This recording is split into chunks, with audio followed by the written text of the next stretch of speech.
হাঁস রান্না করে খেয়ে তো আমি অবাক। প্রথমে একটা হাঁস নিছি, হাঁসটাকে কুটে নিতে হবে। হাঁসটা কোটা হয়ে গেছে, এরপরে কড়াইতে তেল দিয়ে পেঁয়াজ দেবো, আদা বাটা, জিরা বাটা এবং নুন দেবো, হলুদ দেবো, মরিচের গুঁড়া দেবো, ধনিয়া গুঁড়া দেবো, কিছু দারচিনি দেবো এবং এলাচ দেবো।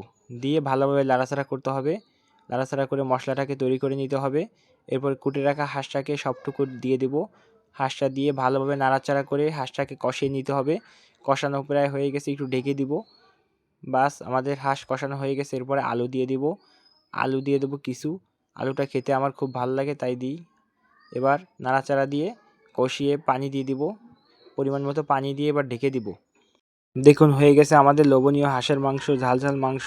এবার কিছুটা উঠিয়ে টেস্ট করে দেখব কেমন হয়েছে। ভাতের সাথে নিব, একটু সালাদ নিব।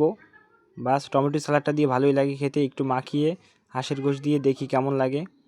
একটু সালাদ নিব। বিসমিল্লাহ।